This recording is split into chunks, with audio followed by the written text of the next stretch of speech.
नि सा गा पनि पनि धा पा पद पद गा नि ध सा नि सा गा पनि पनि धा पा पद पद गा नि ध सा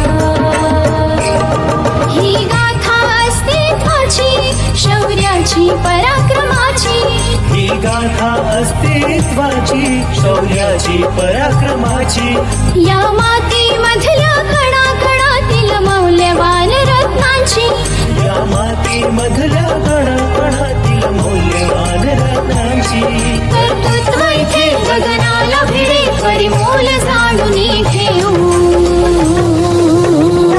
व्यक्तिविशेष नमस्कार मित्रांनो, मी आरजे प्रिया रेडिओ MPSC गुरुमध्ये तुम्हा सर्वांचं मनापासून स्वागत करते. विद्यार्थी मित्रांनो, आपण व्यक्तिविशेष हे सत्र ऐकत असतो. या सत्रांतर्गत सामाजिक, कला, क्रीडा, विज्ञान, तंत्रज्ञान, साहित्य, राजकारण याचबरोबर अर्थशास्त्र, पर्यावरण अशा सगळ्याच क्षेत्रात ज्या व्यक्तींनी उत्कृष्ट अशी कामगिरी केली आहे आणि स्वतःचं नाव इतिहासात सुवर्ण अक्षरांनी कोरलेलं आहे, अशा काही व्यक्तींची जीवनगाथा या सत्रात जाणून घेण्याचा प्रयत्न करत असतो. आजच्या या सत्रात मराठी कथालेखिका, कादंबरीकर्ती व प्रथितयश वैद्यकीय व्यावसायिका डॉक्टर सुमती बाळकृष्ण क्षेत्रमाडे यांच्याविषयीची सविस्तर माहिती या सत्रात जाणून घेणार आहोत. विद्यार्थी मित्रांनो, सुमती क्षेत्रमाडे यांचा जन्म मध्यमवर्गीय कुटुंबात रत्नागिरी जिल्ह्यातील झापडे या गावी 27 फेब्रुवारी 1916 रोजी झाला. त्यांचे मूळ आडनाव रेगे, परंतु क्षेत्रमाडे हा किताब मिळाल्याने क्षेत्रमाडे हे आडनाव त्यांनी धारण केले. त्यांचे वडील महसूल खात्यात निरीक्षक होते. सुमतीबाईंचे मॅट्रिक पर्यंतचे शिक्षण नाशिक येथे झाले. मॅट्रिकच्या परीक्षेत नाशिक केंद्रात त्या मराठी विषयात सर्वप्रथम आल्या होत्या. बालपणीच त्यांच्या आईचं निधन झाल्यामुळे त्यांच्यावर 2 बहिणी आणि लहान भाऊ यांची जबाबदारी पडली होती. तथापि त्यांनी शिक्षणाकडे दुर्लक्ष केले नाही. त्यांनी पुण्याच्या BJ मेडिकल महाविद्यालयातून मुंबई विद्यापीठाची LCPS ही वैद्यकशास्त्रातील पदवी मिळवली. त्यानंतर त्यांनी काही वर्ष बडोदे संस्थानात वैद्यकीय अधिकारी म्हणून काम देखील केले. 1948 साली त्या वैद्यकीय उच्च शिक्षणासाठी आयर्लंडला गेल्या होत्या. तिथे रोटंडा या विद्यापीठाची बालरोग आणि प्रसूतीशास्त्रातील LM ही पदवी घेऊन त्या भारतात परतल्या. 1950 साली त्या भारतात आल्या होत्या. त्यानंतर त्यांनी कोल्हापूर येथे खासगी दवाखाना सुरू केला. अखेरपर्यंत त्यांचे वास्तव्य कोल्हापुरातच होते. वैद्यकीय सेवा करीत असतानाच त्यांनी आपला लेखन वाचनाचा छंद देखील जोपासला आणि कथा लेखनास सुरुवात केली. त्यांची वादळ ही पहिली कथा स्त्री मासिकात प्रसिद्ध झाली होती. पुढे स्त्री व माहेर या मासिकातून त्यांच्या अनेक कथा प्रसिद्ध होऊ लागल्या आणि नंतर त्या कादंबरी लेखनाकडे वळल्या.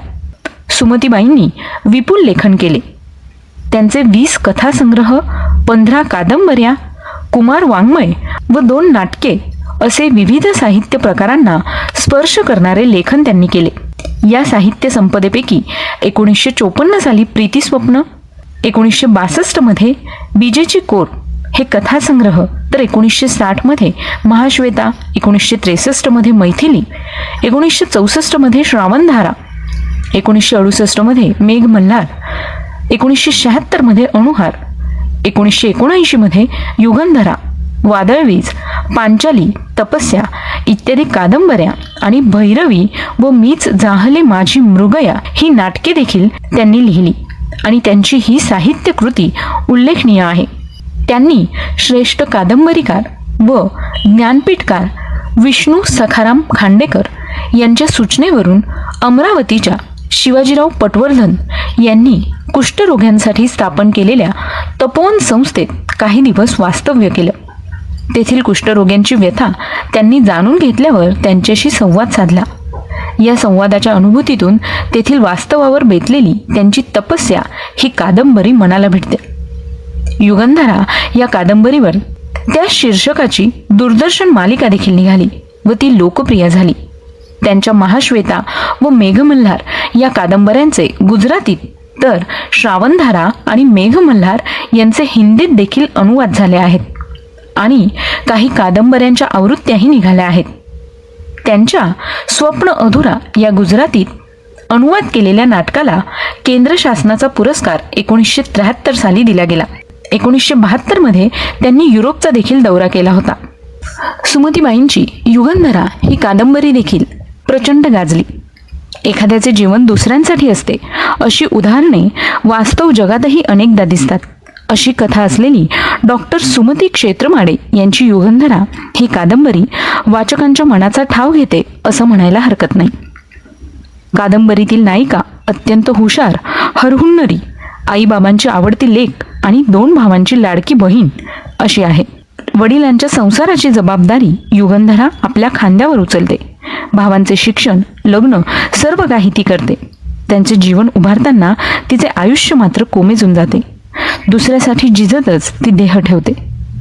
युगंधराची ही कहाणी वाचकांच्या अंतःकरणाला भेटते. स्त्रीची अनेक रूपे युगंधराच्या रूपाने कादंबरीत दिसून येतात. डॉक्टर सुमती क्षेत्रमाडे यांच्या कादंबऱ्यातून त्या स्त्रियांच्या पिळवणुकीबद्दल लिहित असे. विद्यार्थी मित्रांनो, आज डॉक्टर सुमती क्षेत्रमाडे यांचा स्मृतिदिन आहे. त्यांचं 8 ऑगस्ट 1998 साली कोल्हापूर या ठिकाणी निधन झालं होतं. त्याच निमित्ताने आज आपण डॉक्टर सुमती बाळकृष्ण क्षेत्रमाडे यांच्याविषयीची माहिती जाणून घेतली. तेव्हा मित्रांनो, तुम्हाला सगळ्यांना मला सुचवावं असं वाटेल की जर तुम्हाला वेळ मिळाला तर डॉक्टर सुमती क्षेत्रमाडे यांची पुस्तकं नक्की वाचा. विद्यार्थी मित्रांनो, मला खात्री आहे की तुम्हाला ही माहिती नक्कीच आवडली असेल.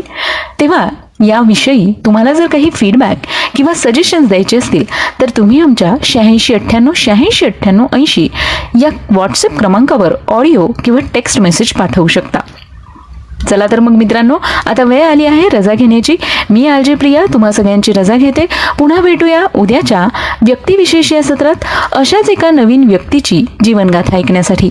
तोपर्यंत ऐकत रहा आमचा चालता फिरता इंटरनेट रेडिओ म्हणजेच radio MPSC Guru. Stay tune to radio MPSC Guru, spreading the knowledge, powered by spectrum academy.